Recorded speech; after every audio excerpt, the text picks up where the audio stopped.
Vamos falar sobre Zack Snyder? Bater um papo aí sobre esse diretor que tem um fandom que segue ele, né? Que acompanha todos os filmes. Cadê? Mostra aí o seu fandom, inclusive. Eu? Cadê o copo? Eu tenho aqui, cara. Eu achei que tava na mão, cara. Believe in Zack Snyder. Eu tenho ele aqui, ó. Olha aí, ó. São Snyder. Aqui, ó. O rolo. O rolão. Dá pra não mudar o nome, o rolo do Zack Snyder. Vamos falar sobre ele aí, porque o Zack Snyder é um diretor que passou muito tempo fazendo filmes pra Warner, né? Era basicamente a casa do Zack Snyder. Era a Warner. E ele fez diversos filmes, aí teve todos os imbróglios lá da época da DC. É porque o pessoal culpa muito o DCEU, né? Esse universo falido da DC nos cinemas, ao Zack Snyder, sendo que ele fez 3 filmes, aí tiveram 15 filmes. A concepção, a base da coisa foi criada por ele. Inclusive, tinha gente, né? Tipo, o próprio Jurandir, que toda vez que saía um filme bem, filme da Mulher Maravilha, tá vendo? Foi o Zack Snyder que colocou, que fez a escalação. Aí aparecia o Henry Cavill, olha aí, o Zack Snyder. Aí o Ben Affleck, olha aí, o Zack Snyder. Mas a hora que a coisa começou a ficar ruim, aí o Zack Snyder não tem culpa. Mas faz muito tempo, né? As pessoas culpam ele aí, ele não tá na DC, tirando o Liga da Justiça lá, que saiu posteriormente, né? Mas é um projeto muito separado de tudo, assim. O Zack Snyder tem quase 8 anos que não pisa na DC, cara. Tirando o Snyder Cut, né? Tem bastante tempo aí que ele tá fora mesmo da linha da continuidade desse universo, né? Mas aí ele foi pra Netflix, né? E na Netflix ele começou a fazer os projetos, fez o Army of the Dead e fez agora o Rebel Moon, né? E aí surge aquele questionamento. Por que ainda financiam muito os trabalhos do Zack Snyder? Porque é um cara que ele consegue fazer suas grandes produções. Mas eu acredito que vem muito por causa do apelo que as pessoas têm por ele, sabe? As pessoas... Ele é um desses cineastas que as pessoas assistem por ele, sabe? Mas curiosamente os filmes, pelo menos os últimos filmes, eles não são tão bons assim que justifica esse... Sabe quando você fala assim, o próximo filme do Tarantino tá chegando, sabe? Aí você, caraca, eu assisto o filme por causa do Tarantino. Mas ele entrega, entendeu? Então... essa é uma coisa interessante da gente avaliar, principalmente a carreira dele, né? Ele começa com Madrugada dos Mortos, Isso. Que é um filme, né? Que é um remake do filme do Jorge Romero dos anos 70, que é é meio que um marco pra a volta do gênero zumbi. Então, se você hoje em dia tá de saco cheio do zumbi, você pode botar essa também na conta do Zack Snyder. Entendeu? Acho que a culpa do Zack Snyder é Resident Evil, né? Nos jogos é o Resident Evil e o... Principalmente por causa do Snyder, porque o Snyder, ele trouxe uma coisa que a gente não via, e a gente não vê, inclusive, no videogame, que é o zumbi corredor.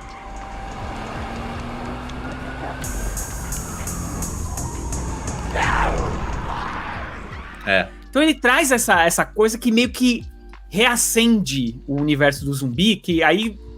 Mesmo depois vindo os lentos de novo, The Walking Dead, né? O The Walking Dead, os quadrinhos, ele vem naquela onda ali do filme do Zack Snyder. Total! Né? Só que, assim, aí eles falam, mas é baseado no George Romero, aí é o zumbi lento e tudo mais. Mas a dinâmica já é essa coisa do Zack Snyder. Aí, beleza, você tem... É um filme que explodiu de bilheteria? Não. Mas ele chamou a atenção da indústria. E mudou a indústria pra sempre. Aí ele vem com uma outra proposta no 300. O 300 é um filme muito fora da caixa para sua época, né? Sim. Ele é um filme que... Porque naquela época, o CGI, ele tava vindo com força e tudo mais, mas ainda não com aquela tecnologia perfeita para ser... lembra tinha um filme que era o Capitão, sei lá o quê, que era uma falsidade louca e tal, não sei o quê. O 300, ele consegue... O Zack Snyder, ele consegue trazer o quadrinho do Frank Miller pra tela, literalmente. Porque tem quadros que são iguaizinhos e tal, e ele usa muito do CGI pra fazer isso. E aí, principalmente nesse filme, ele incorpora uma coisa que vai ficar pra sempre na sua carreira, que é a câmera lenta. Ele é o que se fala que ele usa a câmera lenta pra ele valorizar as cenas de ação, né? Tanto que no 300 é um filme muito baseado na estética, né? Então a estética até dos cenários porque ele queria lembrarem trazer... os filmes antigos, de pinturas, assim, sabe? Você vê claramente que é um cenário falso, mas ele tá a estética do filme é ser dessa forma, né? Isso, combina muito com a estética, porque existe um quadrinho do Frank Miller que é igualzinho, então sim. Ele fazer a câmera lenta combina muito porque ele queria exatamente passar aquela sensação do quadrinho de uma cena de ação que você, obviamente, não tá vendo aquilo em movimento, você tá vendo aquilo parado. Então, combina muito a câmera lenta. E aí ele faz um artifício que eu gostava bastante, mas eu acho que ele deu uma cansada, porque ele exagera. Não nesse filme, tá? Mas na carreira, depois ele exagerou. Que é a coisa do acelera lento. Acelera lento, né? E dá aquela coisa que chama atenção. Uma coisa que ele faz bastante também é colocar um narrador, né? Ele coloca o narrador pra fazer um flashback. O elmo era sufocante, estreitava a sua visão. E ele precisa ver longe. Seu escudo era pesado, desequilibrava-o. E aí sempre tem alguém falando enquanto tá mostrando um flashback de algo que aconteceu anteriormente, que vai justificar algo que vai aparecer mais à frente. Ele faz isso porque, enfim, existe alguém contando a história lá dos 300, né? Exato. E vamos lá, Madrugada dos Mortos não é um filme escrito por Zack Snyder, é escrito pelo James Gunn, é baseado no Romero. Baseado lá no Romero. Então, aí a história é ok. Um roteirista bom, né? O James Gunn, ele é um roteirista muito bom. E aí, aliado com a inventividade do Zack Snyder, combinou perfeitamente. Então, Madrugada dos Mortos é um filmaço. O 300, ele continua sendo um filmaço porque ele é meio que quebrador de paradigmas, né? Um filme totalmente diferente do que se esperava. Porque, assim, ele é muito igual ao quadrinho. Mas o cara podia fazer um filme completamente diferente no live action, entendeu? Mas ele é igual ao quadrinho, mas eu acho que ele consegue... É uma boa adaptação. Eu acho uma ótima adaptação. É porque ele poderia fazer, sabe o quê? Um filme baseado no 300, mas com a cara de Gladiador, por exemplo, que a gente estava nos anos 2000, Gladiador fez muito sucesso, né? Inclusive, só acontece 300 por causa de Gladiador, né? Exato, sim. É um filmaço, o Gladiador, mas o 300 ele poderia ser na vibe do Gladiador. O Zack Snyder bancou a ideia Não, vamos fazer estilizado mesmo. Porque essa é uma característica do Zack Snyder, ele é apaixonado por quadrinho. E tanto que ele faz o 300, e aí vem o próximo filme dele, que assim, eu sou apaixonado. Eu gosto muito do filme. Eu sou apaixonado por esse filme, real. Eu adoro. Mas a maioria das pessoas não gosta. Não sei se a maioria não, mas, cara, eu adoro o Watchmen. A maioria, você pode perguntar, a maioria das pessoas não gosta, que é o Watchmen. Que a ideia dele, eu lembro que eu acompanhei muito, como eu gostei muito do filme, eu li muito sobre ele na época e tal. A ideia do Zack Snyder é colocar o quadrinho do Alan Moore na tela, real. E assim, tem algumas coisas que são iguais. Obviamente que ele mudou lá o final, que ele achou que tinha que mudar e tudo mais. Eu acho, assim, inclusive, que o final do filme é melhor do que do quadrinho. Eu sei que tem gente que gosta do quadrinho e tudo, mas eu prefiro o final que foi dado no filme. Eu hei de discordar, mas ok. Eu acho que ainda assim é um bom final, tá? Eu gosto do final do Zack Snyder também, acho bom também. Mas assim, ali tem uma... Aí ele reforça o negócio da estética dele, ele começa a trazer coisas mais pessoais dele pro filme e tudo mais, e ele faz aquele filme, e é um filme muito quadrinho mesmo. Muito quadrinho. E que o tom dele... E a genialidade do filme vem do quadrinho, tá? Assim, o texto, a composição dos personagens e a criação desses personagens é genial por causa do quadrinho. Mas o Zack Snyder, ele tem... É uma característica dele, particular dele. Ele é muito bom visualmente. Ele tem um cuidado esteticamente de tudo. É tanto que eu vi uma entrevista dele, ele fala assim, a gente passa tanto tempo criando umas cenas que eu prefiro colocar em câmera lenta para as pessoas poderem ver. Porque muitas vezes a gente cria cenários fantásticos que as pessoas não veem, porque é tudo muito rápido. Acontece tudo muito rápido. Então ele coloca em câmera lenta até para reforçar o lado artístico dele. E aí isso super exagera também, né? No Watchmen funciona bem. Eu acho que... aquela, por exemplo, a morte lá do comediante no começo... É maravilhoso, cara, aquilo, desculpa, aquilo é maravilhoso. Eu sei, a abertura de Watchmen é uma das melhores aberturas de filmes que você vai pensar aí dos últimos anos e tudo, porque ele conta a história daqueles heróis com a passagem de tempo. E é graficamente... Em câmera lentíssima, inclusive. Exato. Então, assim, quando ele usava essas coisas, naquele momento, eu sempre achei isso muito novo. Muito avançado e tal. O problema é que vai vir quando a gente vai falar dos próximos... É que ele começa a exagerar e ele começa a só se basear naquilo. Além dos Guardiões, que é uma coisa que eu nunca esperaria, que era o Zack Snyder fazendo um filme infantil, baseado num conto, né, num livro, que é uma série de livros. E eu, inclusive, eu conheci a banda Third Second Show Mass, que é a banda do Jared Leto, no trailer de Além dos Guardiões. Que ele tem lá a música Kings and Queens, que é uma música excelente. E eu, caraca, que música fantástica, eu escutei, 2010 ali, né? Escutei bastante aquela trilha sonora ali.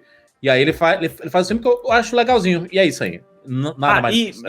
E uma coisa que é importante é o seguinte: o Watchmen já é fracasso. De bilheteria ele não deu bom, fracasso, né? Porque esperava-se muito. A adaptação de Watchmen é uma coisa que rodou muito em Hollywood, era pra ter sido de várias outras formas, e caiu na mão dele, e quando ele caiu na mão dele, ele falou, eu quero fazer o máximo, o que é o quadrinho na minha cabeça, e adaptar fielmente a partir do ponto de vista dele, porque tem muita gente que acha que não é nada fiel e tudo mais. Mas eu acho que ele consegue fazer, na minha cabeça, ele faz uma obra fiel ao que o Alan Moore queria contar e tudo mais, mas já é um fracasso. Foi muito dinheiro na mão dele, e não rendeu o que precisava render. Esse das Corujas, pior ainda, porque aí ninguém entendeu mesmo como é que era um filme do cara que tinha feito o Watchmen, o filme do zumbi, e de repente fazendo uma animação. Aí que não funcionou mesmo. Parece meio estranho na carreira do Zack Snyder, assim, sabe? É bem estranho na carreira dele, né? Ele nunca mais fez nada nem parecido com isso. Exato. E aí vem...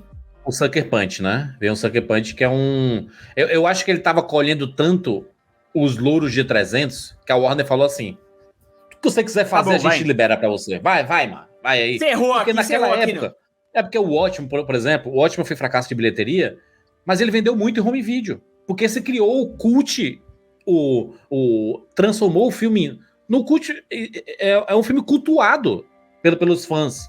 E quem gosta de quadrinho, de universo, e aí você vai ter a galera assim, que odeia o Watchmen.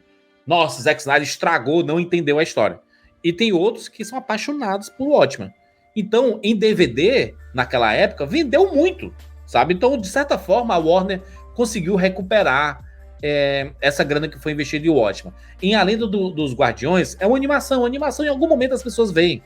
Então, sabe? Isso acaba equilibrando. O Sucker Punch, não. O Sucker Punch, ele é um exercício de linguagem super exagerado, saca? Assim, é o cara que é fã de videogame, de tokusatsu, de anime, e ele parece que vem diretamente do Japão essas ideias, porque essas ideias de colocar protagonistas seminuas, sabe assim, lindíssimas e não sei o que, isso é muito cara de, sabe, é bizarro, sabe? É um exercício de linguagem meio estranho. O problema principal de Sucker Punch é que ele tem uma história bem ruim, né? Ele foi vendido como um filme muito pessoal, porque é aqui que começa a grande auto-persona Zack Snyder. Dele começar a se achar demais, dele começar... Porque até então, ele vinha fazendo adaptações. Frank Miller, sim, Alan Moore, George Romero. Aqui não, aqui é a história dele, né? Essa história é minha, eu imaginei isso, é a história que eu contaria para os meus filhos, sei lá, uma parada... E aí tu vai ver o filme e é uma bizarrice. Aí a gente descobre aqui que ele não é muito a praia dele o roteiro, né? Porque ele quer falar de pessoas sendo abusadas, abusando delas, é muito ruim. É muito ruim, é um filme muito complicado. Tem cenas bonitas. Tem umas cenas lindas, tem umas cenas muito bonitas de ação. Que ele bota a música, parece a trilha como sonora videoclipe. É espetacular a trilha sonora desse filme, sabe? É daqueles filmes, é que nem tipo Crepúsculo, sabe? Que a gente fala assim, é um filme ruim, mas tem uma trilha sonora muito boa. Se você pegar a parte das cenas de ação principais e assistir como se fosse um videoclipe, e meio que fechar os olhos pra que a câmera passando embaixo da calcinha da menina, passa não sei aonde, aí... sei lá, até a especialidade do Zack Snyder sempre foi essa parada clipística, né? Porque ele vem da publicidade mesmo, né? Então ele conhece bastante essa parada. E aí a DC chama ele pra fazer... Esse é fracasso total, tá? Esse é fracasso. Esse realmente crítica, público, nada. Nada nesse filme funcionou. Tudo foi fiasco nesse filme. E aí, sabe-se lá Deus por quê? E aí que vem a pergunta desse vídeo, né? Por que a Warner ainda disse assim, cara, Zack Snyder, vamos dar o universo DC na mão do Zack Snyder. É que eles não queriam... A ideia não era dar o universo DC, né? Porque a DC nunca teve essa parada de fazer... Ela tava vendo a Marvel galgando passos, né? Criando seus filmes e aí já tinha feito Vingadores, por exemplo. Não tinha lançado ainda quando o Zack Snyder foi contratado para fazer o Homem de Aço, né? O filme do Superman. O Christopher Nolan negou a participação do Superman dentro do The Dark Knight Rises, né? Do Cavaleiro das Trevas Ressurge. E aí a Warner falou assim... Zack Snyder, vamos fazer um filme do Superman. E aí ele faz O Homem de Aço, né, em 2013, que é um filme que eu gosto.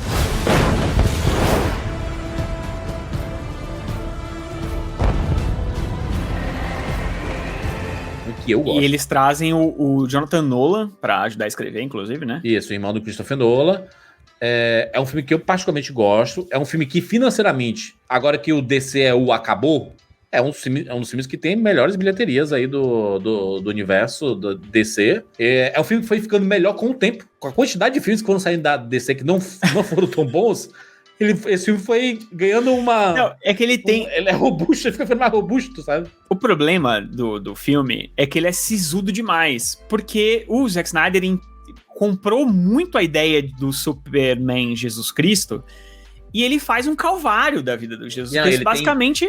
Do Superman na tela. Ele faz, sabe o quê? Ele segue o que o Christopher Nolan colocou na ideia do que seria bom filme de super-heróis. Pé no chão. Mais sombrio, assim, sabe? Mais... lembra, a época do The Dark Knight e tudo era assim, não, os heróis têm que ser todos assim agora. Aí vem o Homem-Aranha lá do Andrew Garfield, ele é um Homem-Aranha mais triste, né? Mas ele escuta música emo, né? A galera fala do Zack Snyder, mas realmente passa um pano pro Nolan da trilogia dele, que é bem preto e branca a trilogia dele. Mas é bem lavada, né? Mas tirando o Coringa, é bem lavado o filme dele, né? Sim. O Coringa é meio desbotado. É bem noturno, né? O que você espera do Batman também, né? Mas aí o Zack Snyder, tipo, a ideia era fazer... Tirando o último Batman, né? Que o Nolan fez de dia. De dia, mas não tem cor também. Mas não tem cor. Então, aí a estética vem daí. Porque a ideia era, já que isso funcionou, vamos fazer mais disso. Aí chama o Zack Snyder, que era um cara que já sabia trabalhar com essa coisa. Né? É o cara Ele da já tinha trabalhado com o próprio Watchmen, fazendo uma coisa mais sombria. Então, vamos chamar o cara que sabe fazer mais sombrio. Traz esse cara e aí ele cria esse universo. Não bota nem nome Superman no título, bota Homem de Aço, né? Man of Steel e... Porque eles queriam tirar a ideia do filme do Brandon Routh lá, do Isso. Do Returns, Isso é um erro, né? Christopher Reeve. Eles queriam fugir do Christopher Reeve, né? A ideia era essa. É um filme que eu gosto, tá? Eu gosto desse filme, tá? E aí, beleza. Mas ele tem um terceiro ato que você concorda com... Acho que é que todo mundo... Que é o problema de praticamente todo filme... Nota 6, 7 de super-herói, eles são nota 6, 7 por causa do terceiro ato. O terceiro ato ele é tão complicado que quando o Batman... Quando ele vai fazer o próximo filme dele, que é Batman vs Superman, porque aí, já que vamos fazer logo se batendo. Mas a culpa foi totalmente da Warner aí, né? Esse filme, ele é... Eu diria que 80% dos problemas dele é por causa da Warner e não do Zack Snyder. Porque a Warner, ele queria fazer o Homem de Aço 2, queria fazer a continuação do Homem de Aço, e aí a Warner falou assim, o quê? A Marvel vai fazer o Guerra Civil? Vai colocar os atores pra brigar? E não sei o quê? E já tinha feito Vingadores, né? Já tinha feito Vingadores, um filme de 1,5 bilhão. E aí cara, a gente tem que fazer isso na DC. E aí o plano do Zack Snyder era o quê? Fazer um filme do Homem de Aço, fazer um filme do Batman, e aí possivelmente fazer um filme da Liga da Justiça. E aí a Warner, não. Junta os dois. Bota os dois pra brigar. E aí você tem o Batman vs Superman, né? O que você tem? Ainda você tem que explicar o terceiro ato do Superman lá, porque o Superman destruiu tudo. E aí, o Superman não destruiria tudo, não mataria lá. Então você precisa botar a culpa no Superman. E aí o grande mote da briga dos dois é a culpa pelo que o Superman fez no primeiro filme. Isso. Só que aí vira uma bagunça, porque aí você tem que apresentar o Lex Luthor, você tem que apresentar o Batman, você tem que apresentar outras tem o Apocalipse, questões. Né? E aí, e aí inventaram de botar o Apocalipse no filme e a Mulher Maravilha. Não tinha como isso... Muita coisa. Muita coisa no filme, né? Muita coisa no filme. Eu particularmente, ainda gosto do Batman vs Superman. Nossa, esse aí não dá. Esse eu não tanto. Eu particularmente gosto. Eu vejo muito esmero em diversos momentos. Tem umas lutas do Batman ali que são fantásticas. A luta do Batman contra o Superman, ela é curta, mas ela é muito bem feita. É muito bem feita, esteticamente muito bem feita. Aí termina com a cena maravilhosa da Marta. Save Martha! Vamos nem discutir a Marta. Tem a polêmica da Marta, que eu gostei, tá? E aí tem gente que odeia... A solução mais bizarra da história do... Ninguém esperava. Por que você disse esse nome? É muito inédito. É muito inédito isso, pelo amor de Deus. Mas é porque ninguém nunca tinha pensado nisso, né? Os dois têm o nome da mãe deles, são Marta, Mas né? pra acabar com a luta do Superman contra o Batman, essa ser a desculpa é incrível, é maravilhoso. E aí começa o grande calvário do Zack Snyder, porque esse filme ele é muito, as pessoas odeiam demais ou elas amam demais e aí começa a briga e ele começa a defender o filme dele. Era um filme que se esperava muito dele, né, financeiramente, mas ainda assim é um filme que faturou 874 milhões de dólares, quase, né, ali chegando a 900 milhões de dólares em bilheteria. Se esperava, obviamente, bilhão, porque são os dois maiores heróis, né, e da DC. Então é um projeto de bilhão que se esperava. Mas aqui ele não conseguiu chegar. Mas ele começa a ter que fazer uma coisa que ele não tinha feito até então, porque o Sucker Punch tinha sido muito porrado e ele ficou de boa, entendeu? Ele ficou de boa. Assim, claro, ele sempre... Mas assim, não tinha essa coisa tão exagerada, mesmo porque também redes sociais foram acelerando com o tempo, né?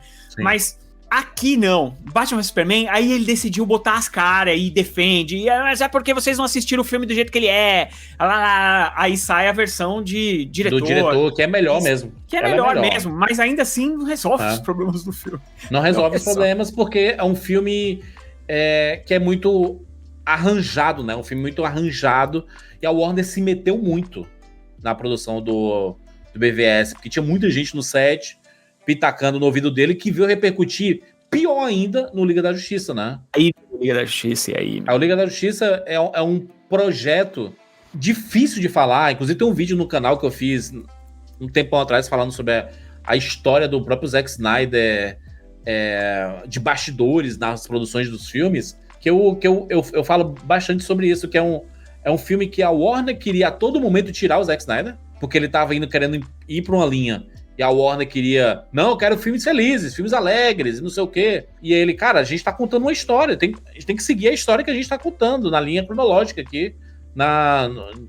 Esteticamente, tem que fazer sentido. E a Warner queria outra coisa e tudo. E aí aconteceu uma fatalidade com o Zack Snyder, que ele perdeu a filha dele.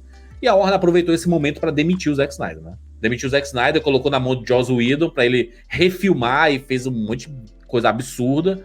E aí o projeto que o Zack Snyder tinha filmado ficou engavetado, né? E aí anos depois ele acabou conseguindo lançar como o Snyder Cut, antes, né? Toda uma choradeira absurda. Não, houve uma comoção na internet.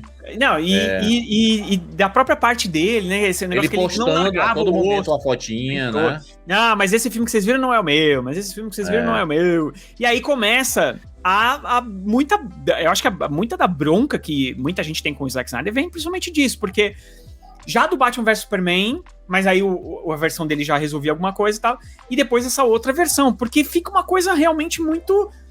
Nunca é o filme que você quer, cara, nunca é.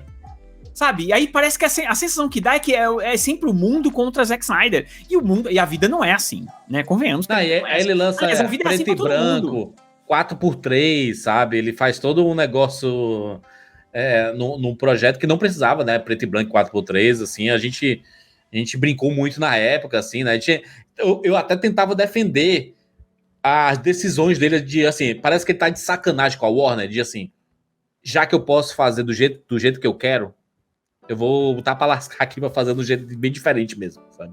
Porque ele tinha pensado no formato IMAX, o filme saiu no HBO Max, sabe? E aí saiu 4 anos depois do lançamento do Liga da Justiça do Joss Whedon. muito tempo. Não, e não cortou, né? É quase uma minissérie o filme. Um filme gigante, com umas cenas ainda mal acabadas, né? Porque ele não conseguiu terminar algumas coisas, porque a Warner não liberou mais dinheiro pra ele concluir o projeto, e aí... E tem umas coisas novas bizarríssimas também, né? O Batman do futuro. Bom, tem o cara do Marte lá, né? É complicado porque ele ganhou uma antipatia absurda com todo esse processo, né? Desde o Batman vs Superman ele começou a ganhar... Porque as pessoas não tinham antipatia pelo Zack Snyder. Pelo contrário. Mesmo não gostando de Watchmen, as pessoas ainda tinham simpatia. Mesmo com a aberração. Eu acho que de todos esses, Sucker Punch é muito pior. E mesmo assim, não tinha ainda a antipatia das pessoas. Não tinha. Mas aí ele ganhou bastante aqui, porque ele botou muito as caras. Ele defendeu muito as ideias dele. Eu ainda continuei defendendo muito o Zack Snyder, porque eu acho que ele foi... A Warner foi desleal com o Zack Snyder, sabe? Eu acho que as pessoas só enxergam o filme. E se você enxergar o tempo que o Zack Snyder dedicou da vida dele para esses filmes da DC, para serem totalmente cortados, todas as ideias dele podadas, e tendo que chegar no meio termo do que ele queria e o que a Warner queria, sabe? Colocando produtor para ficar acompanhando aquele Geoff Johns, e um monte de ramada de fundo, tesourando as ideias dele, brigando com o elenco. Foi tudo muito ruim, sabe? Então, realmente, os filmes saíram do jeito que tiveram que sair, e aí ele ficou amarrado ao Liga da Justiça, porque ele sentiu, cara, no pior momento da minha vida, eu fui tirado do projeto que eu dediquei anos pra fazer, e aí eu tenho um monte de filmagens aqui que eu nunca vou lançar. Ele todo dia lançava uma foto. Todo dia. E aí, eu acho que ele torrou a paciência. Mas ele alimentou um desejo. Ele alimentou um desejo. Que era de ver esse corte dele. E ele conseguiu lançar, e eu acho bem legal. Valia todo esse tempo que ele mesmo investiu nisso? Não de refazer, não na parte que ele refez. Ali eu acho que é criativo, ok. Ali, quando falaram pra ele, tá bom, Zack Snyder, vem aqui, faz o que você quiser. Ele foi lá e fazer, eu acho ok. Ok, é criativo, ele foi lá e fez o que ele queria. Mas todo esse tempo que ele perdeu, que ele poderia ter feito outros filmes, trabalhado em outros projetos, ter largado mão disso... que ele não conseguiu fechar... Ele não conseguiu fechar essa lacuna, mano, na vida dele. O Zack Snyder é um cara que ele gosta muito dos filmes que ele faz. Tanto que ele, de vez em quando, ele faz uns eventos e repassa os filmes pra conversar com os fãs e tudo mais. Ele gosta muito porque ele se dedica muito pra fazer os trabalhos dele. Então, o Liga da Justiça parecia aquela história não finalizada. Sabe assim, aquela... Putz, grila, não é possível que eu não vou conseguir contar a minha história depois de tanto, cara. O cara considera quase uma década, né? Se pensar, ele começou lá em 2011, a produção do Homem de Aço, que saiu em 2013, e em 2021 ele consegue lançar o Liga da Justiça dele, sabe? Ele lança, melhora, é o que ele prometeu, mas ele também não fica bom, o filme. Não fica bom. Não fica maravilhoso. Ai, meu Deus, caraca, que filmaço, não sei o quê. Então, aí as pessoas começaram eu já acho legal. E mais ranço ainda.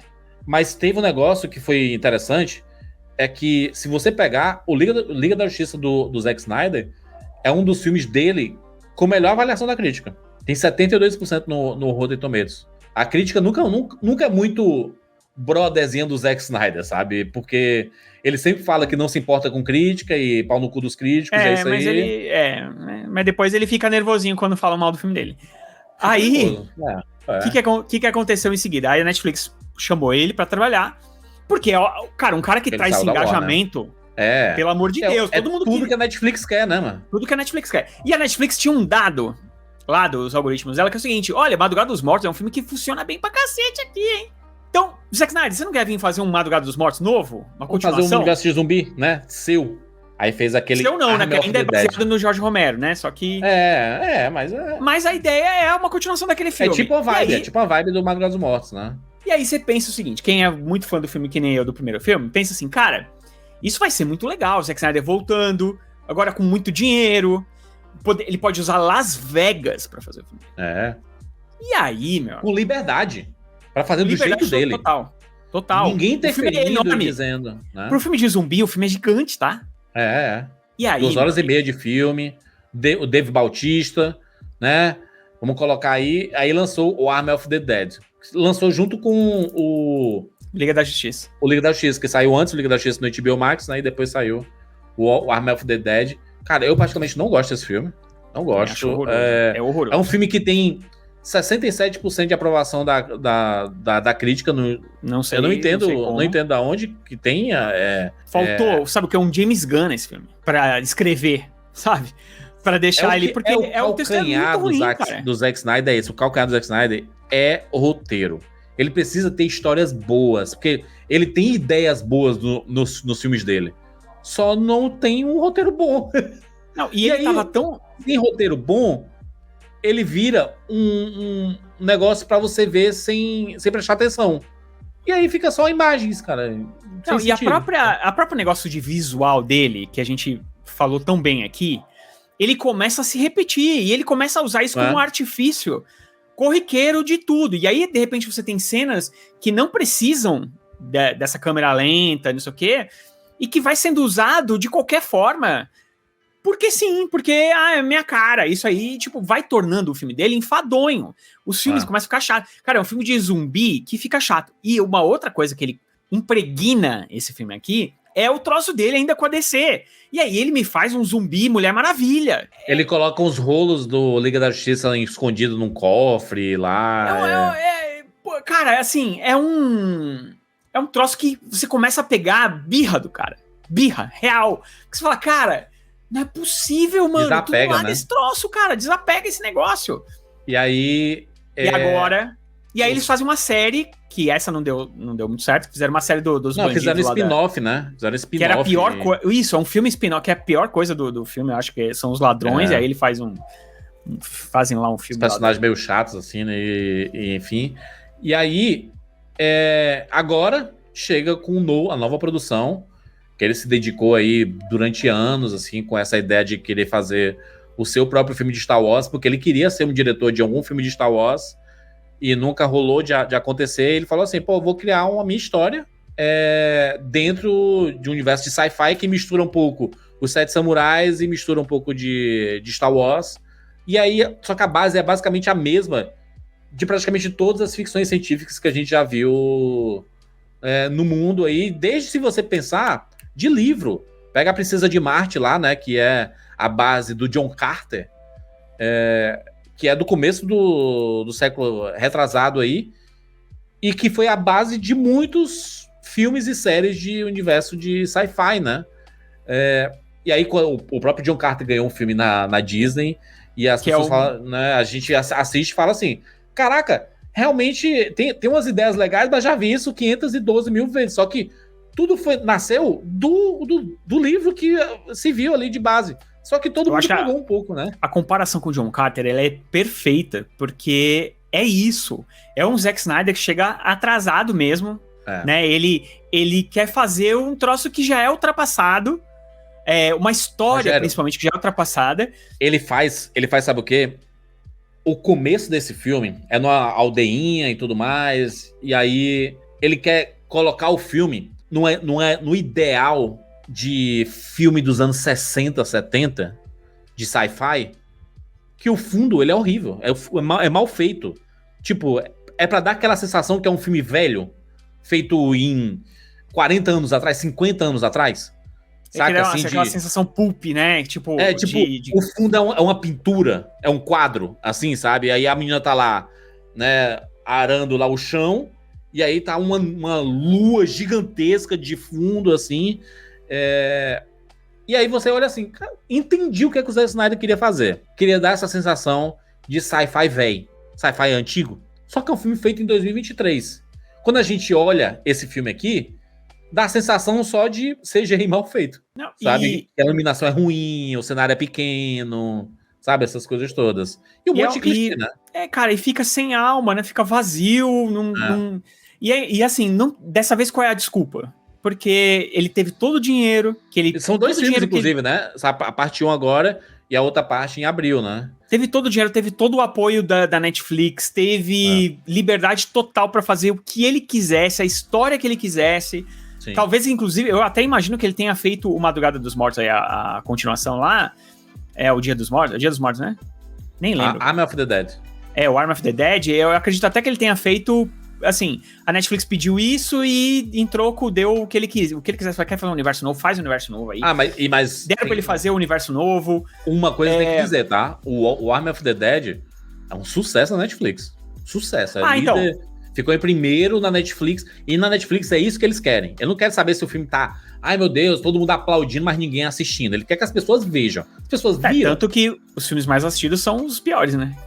Sim. Aquele se você pegar da Gal Gadot lá com o The Rock. É o mais visto de todos os tempos. O Alerta Vermelho. Horroroso. É um filme horroroso. O Rebel Moon, que é esse filme do Zack Snyder, em avaliação da crítica, ele só não é pior que o Sucker Punch. Ele tá com 24% no Rotten Tomatoes. Eu acho que é um pouco exagerado essa crítica tão negativa ao filme, porque ele tem algumas qualidades, assim, principalmente visuais, né? Que é a parada do Zack Snyder mesmo. Mas o problema, mas juras, olha só, o problema é que é o seguinte, ele promete demais. Porque se ele tivesse, se é um filme que... Porra, mas ele tem que prometer, é o filme dele, caramba. Então, mas se é um filme, é que ele tá sempre prometendo... Imagina ele chegar assim, gente, eu vou fazer um filme aqui, que é tipo um Star Wars, um Sete Samurais, mas é mais ou menos, tá? Vai ser não, assim, então, eu vou fazer no máximo olha só o problema. O problema é a comparação. Ele tá comparando com a maior franquia de ficção científica, apesar de tem gente que acha que não é ficção científica, da história de fantasia, ficção científica, com um dos melhores filmes de todos os tempos. Do Akira Kurosawa, que é o Sete Samurais. Com um dos maiores cineastas de todos os tempos. Então, a comparação ela é muito grande. Por que a crítica, principalmente, pega muito no pé? Porque ela faz... Não tem como a gente fugir... Eu não sou porque não chega nem aos pés dos dois, não, né? Assim, das duas não referências. Não tem como você né? fugir das referências que ele promete. E aí, na hora da comparação, o filme fica vazio, o filme fica modorrento, porque é um filme modorrento, é um filme que ele usa e abusa da estética que ele já fez lá atrás. Então, é como se ele tivesse se autoparodiando, porque ele tem as mãos, ele tem a coragem, a cara de pau de fazer a câmera lenta da câmera lenta. O cara quando tá saltando o Taraki, ele vai pular em cima do bicho. Ele já tá pulando. Ele já tá em câmera lenta. Aí quando ele chega, ele para. E aí vai. E é basicamente, tipo, não tem... Pra nada. Tem uma câmera lenta que eu acho que é assim, parece que foi feito aleatoriamente. Tipo assim, ele colocou a inteligência artificial para decidir quais momentos colocar a câmera lenta. A inteligência artificial foi sozinha.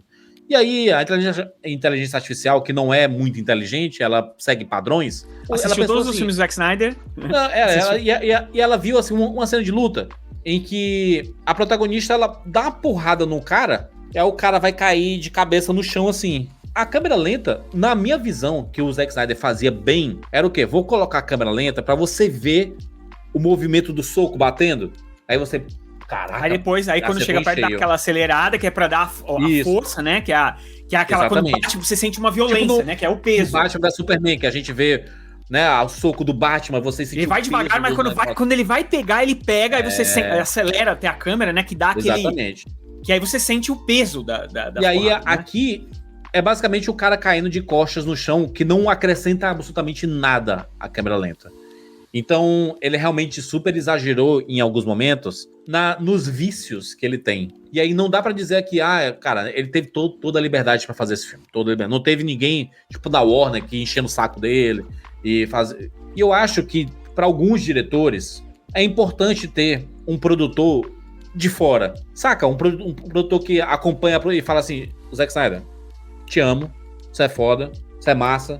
Vamos dar uma... né, vamos... Tipo, né... Vamos baixar um pouquinho o tom. Foi o que aconteceu com Peter Jackson no Senhor dos Anéis. Que ele tinha produtores falando assim, Peter Jackson, a gente não tem tanto dinheiro assim, não. Vamos fazer um negócio aqui mais, né... O Senhor dos Anéis é uma obra de arte, a trilogia é fantástica, absurda, não sei o quê. Aí o Peter Jackson ganhou tudo com o Senhor dos Anéis. Aí falaram assim, vai Peter Jackson, faz do jeito que tu quiser, uma trilogia do Hobbit, que é um livro dessa finura assim. E aí ele fez 3 filmes do Hobbit livre. E aí a gente viu o que a gente viu, entendeu? Que tem filme legal, que é o primeiro, tem vários problemas, é um filme legal, e 2 filmes assim, um segundo filme horroroso, e um terceiro filme que tenta melhorar o horroroso. Aí ele fica na média, um pouquinho pra cima, mas ainda longe do primeiro. E totalmente sem freio, né? Porque afinal você fazer 3 filmes e um livro desse tamanho... É bizarro. E ele fez 3 filmes de livros assim, assim e assim, né? Os Seus Anéis, né? E aqui o Zack Snyder faltou alguém pra segurar. E aí quem é a produtora do filme? É a esposa dele. É a esposa dele que faz a parada junto com ele. Que tem todas as ideias, tem todas as coisas. Eles fazem juntos, saca? Então ela já erra com ele desde o Sucker Punch. Ela tá bastante tempo produzindo. Então ela já tava, quando ele cometeu o Sucker Punch, ela já tava lá pra falar, legal, continua com isso aí, Zack Snyder, continua, e aí maridão. É complicado, eu acho complicado, vem a pergunta, como é que ele consegue financiar esses filmes, já que os filmes não rendem tanto em crítica, não vai ganhar premiação, não vai ganhar nada disso, não tem o respaldo qualitativo, saca, desses últimos projetos. Eu acho que vem muito porque o Rebel Moon estreou e ele estreou em primeiro lugar em 80 países. Porque a máquina da Netflix funciona, ela divulga, ela coloca lá, mas para permanecer em primeiro, as pessoas têm que assistir. E as pessoas estão vendo o filme.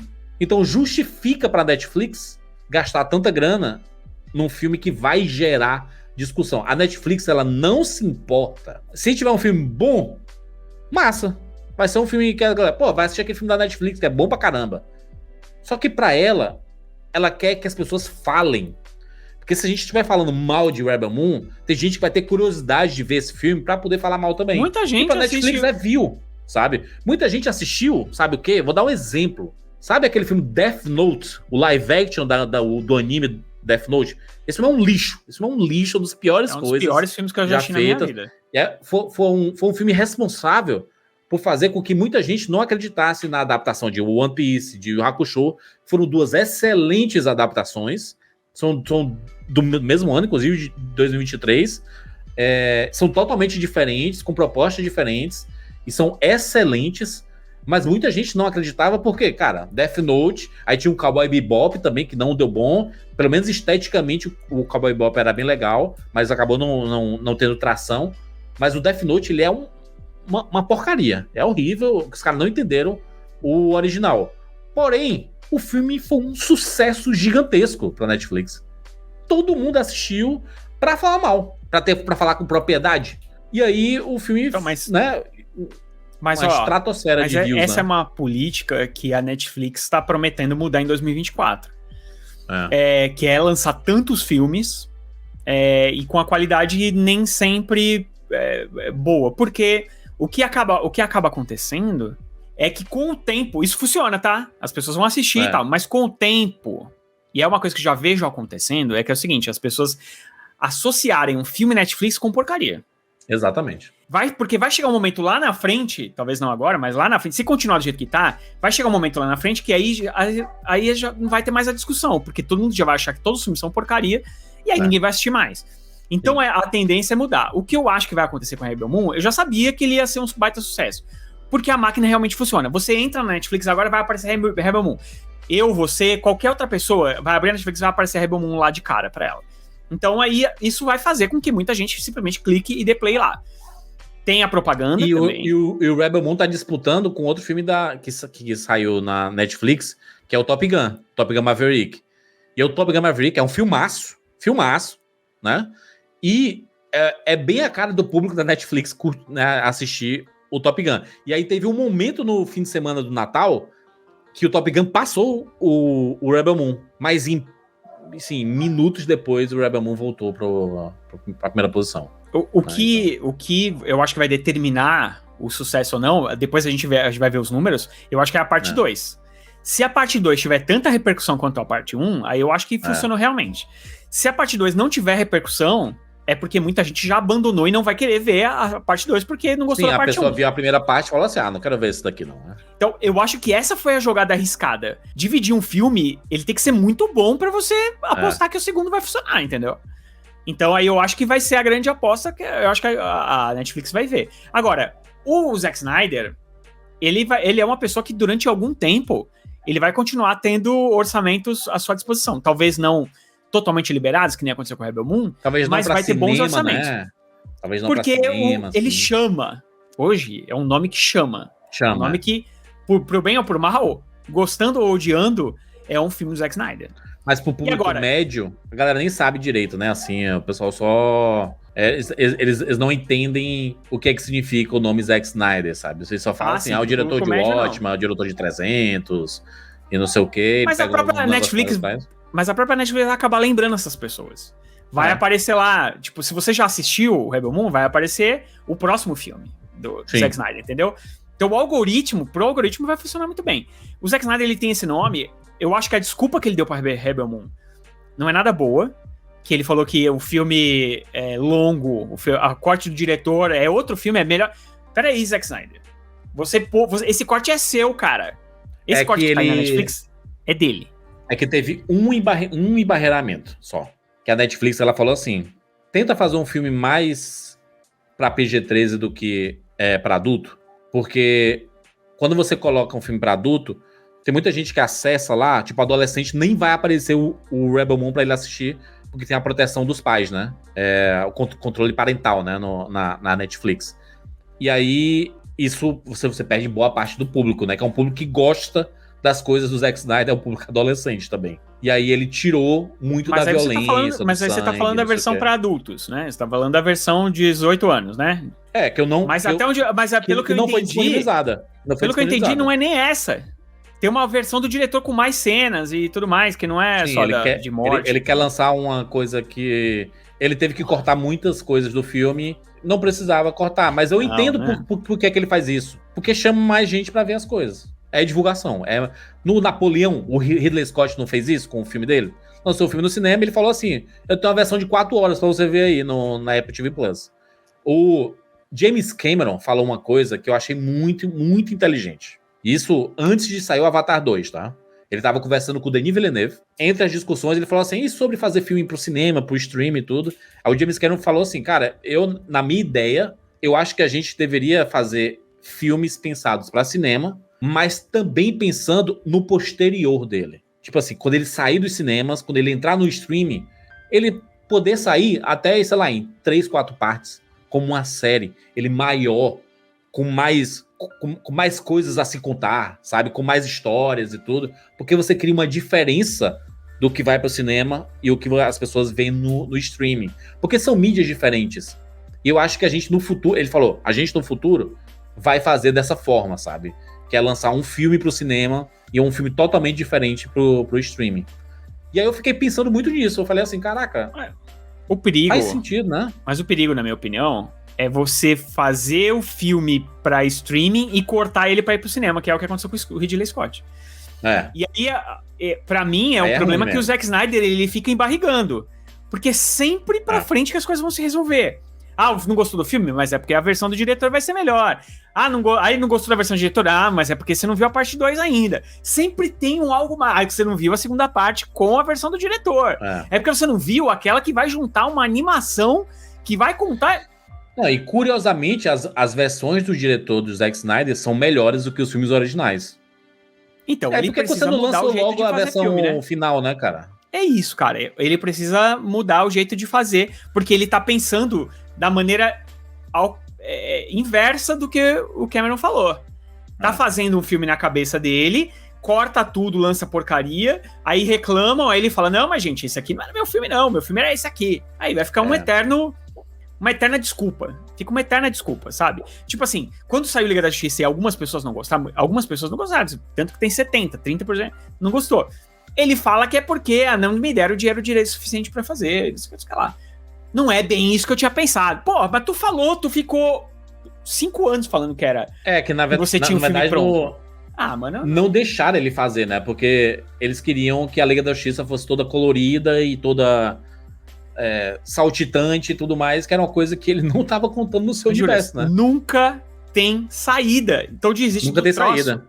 E acabou. Não fica... Porque as desculpas, com o tempo, elas não valem mais, cara. Sabe? E eu acho que o Zack Snyder tá na hora dele provar que ele é um bom diretor mesmo. Sim, tá na hora dele fazer um bom filme. Porque faz tempo que ele não faz um bom filme, cara. Vai me desculpar. E eu não tenho fé. Depois desse primeiro, o Rebel Moon, eu não acho que vai ser com o Rebel Moon 2, sabe? Porque se a base do segundo é o primeiro não foi bom, sabe? Assim, ele tem coisas legais, mas no todo ele não é um filme bom, sabe? Infelizmente, né? Porque, olha, você pode falar o que você quiser de Avatar, as pessoas podem falar o que quiser, que a história é básica e tudo mais. Mas se existe uma criação de universo inacreditável em um filme, é ali. Sim.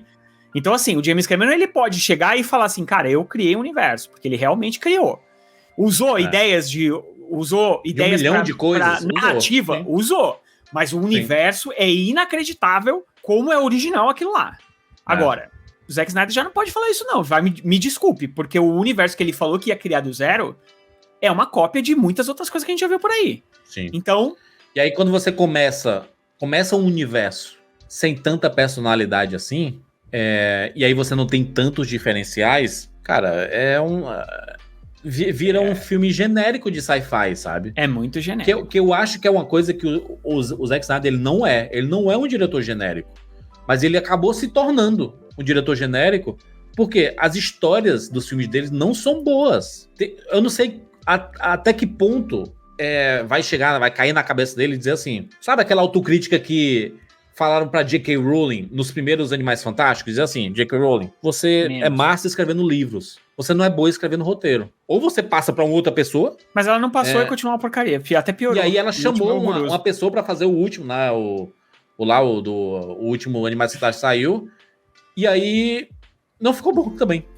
E aí lascou, sabe, assim. Então, eu acho que o Zack Snyder, ele precisa de um roteirista, porque quem escreveu o roteiro com ele foi o cara lá de 300. Foi ele e o Zack Snyder. E aí ele falou assim, eu acho que a ideia é de trazer um roteirista bom, de verdade. E aí fala assim, o Zack Snyder faz um brainstorm, assim, essas são as minhas ideias. E aí o cara que é um roteirista bom, ele vai montar o roteiro.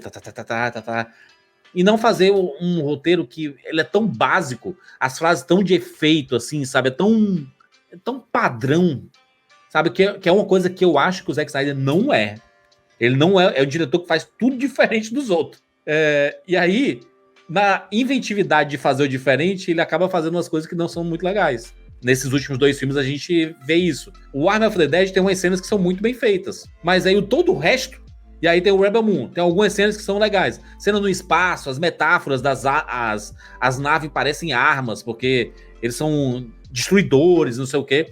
São metáforas básicas? São. Mas tem uma ideia, sabe? Tem conceito ali. Mais ou menos, porque já tem tem uns filmes dos anos 60 que tinham umas armas que tinham... Tinha, porque eles eram bem didáticos. Aliás, a nave do Alien do segundo filme, do Alien o Resgate, Aliens o Resgate, já é uma arma também, né? A sovaco. Mas a metáfora, ela é... óbvio, tanto que eu falei as referências dos filmes dos anos 60 e 70, exatamente com isso, óbvio. Sabe? É pra ser uma referência óbvia e tudo. E aí, tudo que a gente não quer hoje em dia são coisas óbvias. Porque a gente já viu de muito, sabe? De muita coisa, assim. E também, e aí na estética, na parte visual, aquilo que era um cacuete, que era uma coisa dele, que diferenciava ele mesmo já começou a transformar no básico. E aí você vai ver uma cena que não precisava, tendo tudo aquilo lá que a gente já viu antes. Aí fica... A gente tá realmente na geração, muito difícil, cara. A gente tá numa geração, Rogério, de filme de John Wick, que tem cenas de ação extremamente bem boladas e bem feitas, assim, coreografadas e tudo mais, que se esperava que um diretor como o Zack Snyder fosse fazer no futuro um filme assim. Exato. De porradaria assim, porque ele era muito bom nessas cenas de luta. Pega o 300, o que é 300, caraca? É câmera lenta, ele bota em câmera lenta o 300... porque é uma sanguinolência tão absurda que ele tem que mostrar em câmera lenta pra você ver o quão foda era aquilo ali. Exato, Sabe? E aí hoje ele faz uma cena básica de tiroteio ficar chata. Fica chato. É isso. É isso. E eu acho que se tem uma palavra que pode resumir o que é o novo filme do Zack Snyder, chato. É isso. E é isso. Né? É uma pena. É o que você falou, é uma pena, porque... potencial tem, a gente sabe que tem. Mas a verdade é, tu falou uma coisa que é muito real. Ele precisa fazer um filme bom. Quando acabar o Rebel Moon, tomara que ele não entre logo pra aquele lá, que parece que vai fazer uma continuação do Army of the Dead, que a Netflix tá pedindo. Seria massa o Zack Snyder fazer um filme bom. Sabe aquele filme bom que você assiste? Cara, que filme legal, estilo, que tem um roteiro legal. E podia ser um filme sem prometer, sem ficar se comparando com os outros, né? Que é isso. Não... o que é seu filme agora? Meu filme é um filme que eu tô fazendo aqui, com uma ideia nova. Não compara com Star Wars e com Sete Samurais e com, sei lá, o Scarface. Não combina. Não. Faz o teu filme, cara. E melhor, adapta de alguém então. Adapta de novo. Não sei, cara. Não sei. Eu sei que ele precisa fazer um filme bom, porque uma hora isso vai cansar. Uma hora o cofre esvazia, sabe? Assim, vai ficar difícil pra ele colocar alguns projetos pra frente se ele não começar a trazer retorno mesmo. Né? Então, enfim, conversamos muito aí sobre Zack Snyder, basicamente quase um podcast aqui sobre Zack Snyder, né? Mas a gente conseguiu passar pela carreira dele aqui, falar de tudo que acontece. Se você gosta do Zack Snyder, coloca nos comentários. Se você não gosta também, pode dar sua opinião aí, quais filmes que você prefere dele. Você assistiu Rebel Moon? Curtiu não? Coloca nos comentários aí. Porque é um diretor que é um nome forte do mercado. Nome Zack Snyder, gera muito engajamento de rede social e tudo mais, mas a gente sabe que tem muita gente que odeia o Zack Snyder com todas as forças possíveis, até no dia que ele fizer algo bom, as pessoas vão continuar odiando, e eu acho que a gente não deveria ver filme e série dessa forma. A gente tem que ir assistir individualmente. Tipo assim, vamos... uma nova história, vou lá assistir e ver qual é. Pra dar a oportunidade de você ser surpreendido até, sabe? Participa aí, se inscreve no nosso canal e clica no sininho pra ser notificado a cada vídeo novo. Sempre que tiver novidade aqui, a gente volta pra bater papo com você. É isso, nos encontramos na próxima. Tchau.